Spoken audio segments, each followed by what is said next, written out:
Houve um carro que a General Motors projetou para durar pouco. Um carro barato, simples, sem pretensões. Um carro que a própria empresa considerou dispensável desde o primeiro dia. E, no entanto, esse carro acabou sendo o mais vendido da sua geração em vários países da América Latina. O mais usado como táxi, o mais lembrado pelos mecânicos, o mais querido por quem não tinha para mais. E também por quem tinha, mas mesmo assim o escolheu. Chamava-se Chevette. E a história do seu desaparecimento não é a história de um fracasso, é a história de um carro que sobreviveu 20 anos a mais do que o próprio fabricante havia planejado. Isso é carros de antes. Tudo começa na Alemanha, no início dos anos 70. A Opel, que pertencia a General Motors, tinha um carro pequeno chamado Kadett. Era um sedã compacto, tração traseira, motor 4 cilindros, sem luxos, sem pretensão nenhuma de ser algo além de um carro funcional.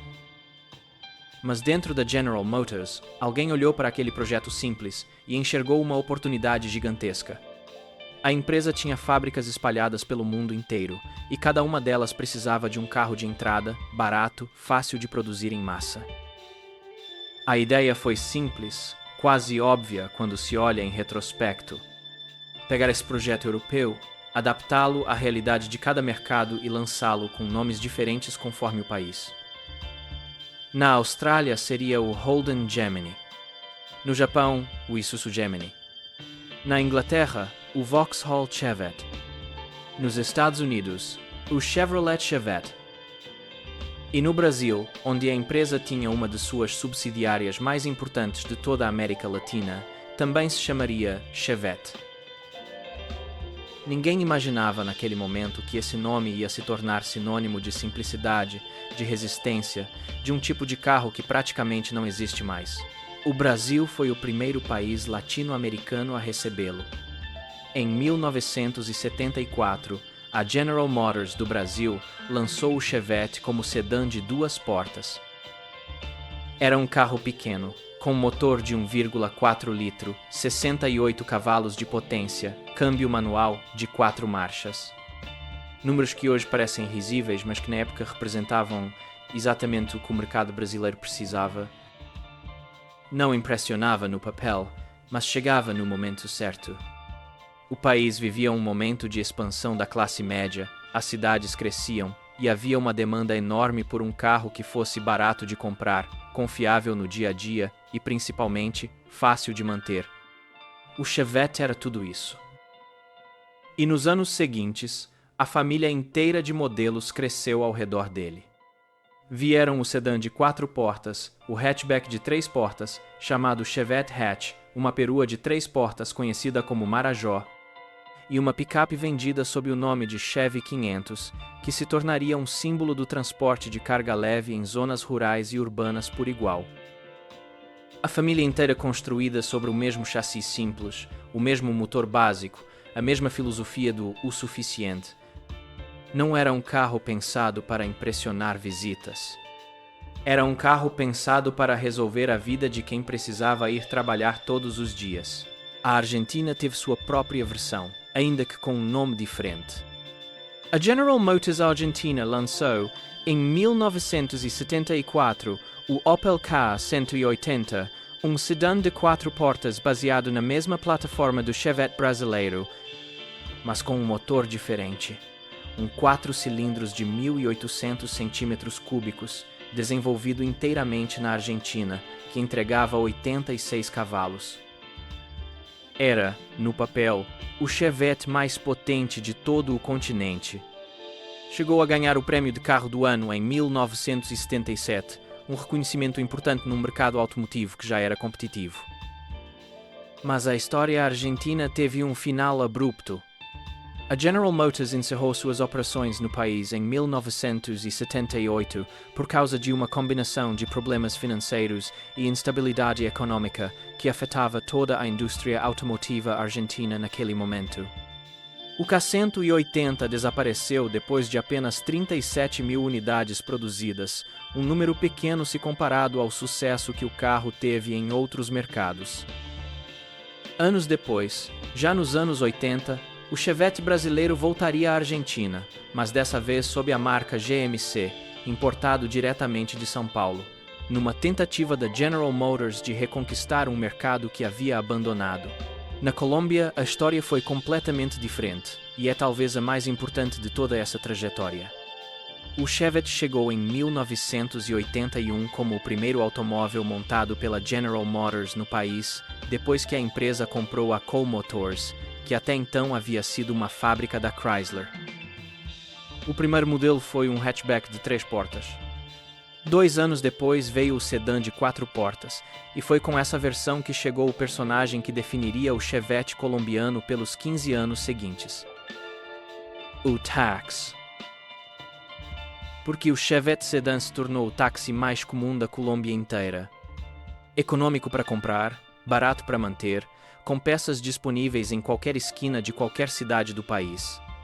As ruas de Bogotá, de Medellín, de Cali se encheram de chevetes amarelos e para toda uma geração de colombianos, subir num táxi significava, quase sempre, subir num chevette.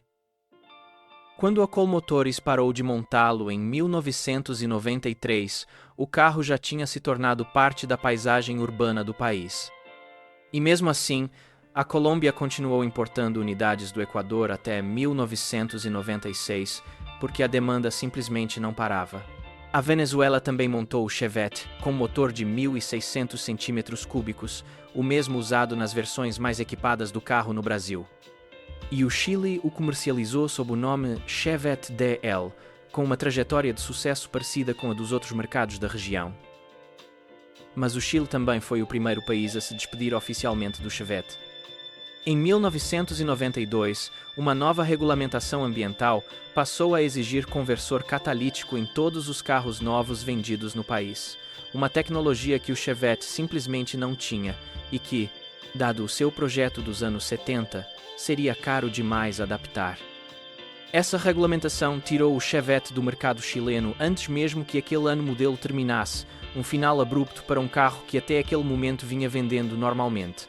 Mas o país onde o Chevette deixou sua marca mais profunda, mais duradoura, foi a Colômbia. E o dado que prova isso é um daqueles que ninguém esquece depois de ouvir. Quando a revista Motor, do jornal El Tiempo, fez, no final dos anos 90, uma votação entre seus leitores para eleger o carro do século na Colômbia, o Chevette venceu. Não venceu o Renault 4, que havia sido o carro do povo colombiano por excelência durante décadas. Não venceu o Renault 9, que havia conquistado a classe média colombiana de um jeito que poucos carros conseguiram. Venceu o Chevette, um carro que os próprios leitores dessa mesma revista tinham criticado em matérias anteriores por ser desconfortável, por ter pouco espaço interno, por seu motor de pouca potência. E mesmo assim venceu, porque não se vota com a razão, se vota com a memória. E a memória coletiva de um país inteiro tinha o Chevette gravado como parte da própria identidade urbana. Agora bem, se o Chevette foi tão bem sucedido, se conquistou esse tipo de lugar na memória popular, por que desapareceu? A resposta oficial da General Motors foi sempre a mesma. Chegou a hora de modernizar. O mundo automotivo dos anos 90 exigia tração dianteira, injeção eletrónica, melhores padrões de emissão, itens de segurança que simplesmente não existiam quando o Chevette foi projetado. O Chevette era, afinal, um projeto dos anos 70, com tração traseira, carburador e tecnologia de outra época completamente. Do ponto de vista da engenharia e da competitividade internacional, era hora de virar a página. E, de fato, a General Motors já tinha seu substituto pronto havia algum tempo. Chamava-se Corsa. Chegou ao Brasil em 1994, um ano depois de o Chevette encerrar sua linha de produção na fábrica de São Caetano do Sul, em São Paulo. Era moderno, eficiente, com tração dianteira, injeção eletrônica, tudo aquilo que o Chevette não era e que o mercado dizia estar pedindo havia anos. Mas aqui está a virada que a própria General Motors não previu, e que talvez seja a parte mais interessante dessa história inteira. O Corsa chegou e, no Brasil, substituiu o Chevette sem grande resistência por parte do público. A transição foi relativamente suave. O mercado brasileiro absorveu o novo modelo com naturalidade. Mas na Colômbia, na Venezuela, no Equador, algo completamente diferente aconteceu. Os mecânicos continuaram preferindo o Chevette, porque o conheciam de cor, porque sabiam consertar qualquer problema daquele carro com os olhos fechados, sem precisar de computador de diagnóstico nem de peças importadas caras. Os taxistas continuaram comprando unidades usadas, porque o custo de manutenção era simplesmente incomparável com qualquer carro mais moderno disponível no mercado. As peças genéricas se multiplicaram em todos esses mercados, criando uma economia paralela inteira ao redor da manutenção do Chevette. E o carro que a General Motors havia projetado para durar pouco, para ser substituído sem drama depois de alguns anos, provou exatamente o contrário do que a empresa esperava. Quando um carro é simples o suficiente, transparente o suficiente na sua mecânica, são os próprios donos, os próprios mecânicos de bairro, que se encarregam de mantê-lo vivo, muito além do que qualquer plano de produto poderia prever. O Chevette não desapareceu porque foi superado. Desapareceu porque a General Motors parou de fabricá-lo. E isso não é a mesma coisa, por mais que pareça sinônimo à primeira vista. Um carro que supera outro o substitui porque oferece algo genuinamente melhor e o mercado reconhece essa diferença rapidamente. Um carro que simplesmente para de ser fabricado, mesmo continuando querido, cria um vazio. E esse vazio é preenchido pelos mecânicos, pelas peças que continuam sendo fabricadas informalmente, pelos donos que não querem trocar algo que, na prática do dia a dia, ainda funciona perfeitamente bem. No Brasil, foram fabricadas ao longo de 2 décadas cerca de 1.630.000 unidades, um número que por si só já mostra a escala do fenômeno Chevette em toda a região. Na Colômbia, as últimas unidades saíram das linhas de montagem em 1993 e, mesmo assim, o táxi Chevette continuou sendo uma imagem cotidiana nas ruas colombianas por muitos anos depois disso. O Corsa foi o sucessor oficial, o carro que os catálogos e os relatórios anuais da General Motors chamavam de próximo capítulo. Mas o Chevette foi o carro que ninguém terminou de enterrar de verdade. Há uma frase que se repete até hoje nas oficinas mecânicas de toda a América Latina, quando alguém leva um carro moderno com uma avaria difícil de diagnosticar, um problema eletrônico complicado, um sensor que falha sem explicação clara. Os mecânicos mais experientes dizem, meio de brincadeira, meio a sério, isso não aconteceria com um Chevette. E essa frase não é um elogio à tecnologia do carro, longe disso. É um reconhecimento à simplicidade. Porque o Chevette era tão básico, tão transparente na sua mecânica, que qualquer pessoa com um jogo de chaves de boca conseguia entender o que estava acontecendo debaixo do capô. Isso nunca foi uma virtude que aparecesse destacada nos catálogos de vendas da época, nunca foi um argumento de marketing. Mas foi exatamente a virtude que manteve o carro rodando nas ruas, muito depois de a General Motors já ter assinado, oficialmente, o seu atestado de óbito. O Chevette foi o carro que a General Motors projetou para o povo latino-americano sem perguntar ao povo o que ele realmente queria. Foi um exercício de engenharia global, pensado em escritórios distantes, adaptado a mercados que a empresa via, muitas vezes, apenas através de planilhas de vendas. E, mesmo assim, o povo o adotou de qualquer jeito. Modificou o carro, manteve o carro rodando com criatividade e improviso, transformou o Chevette em táxi, em primeiro carro de milhares de famílias, em carro de trabalho, em carro de memória afetiva. E quando a General Motors decidiu que já bastava, que era hora de encerrar essa história e seguir adiante com o Corsa, o povo simplesmente não deu ouvidos por mais alguns anos, continuou rodando com o carro que já conhecia, que já confiava, que já tinha aprendido a manter vivo sozinho.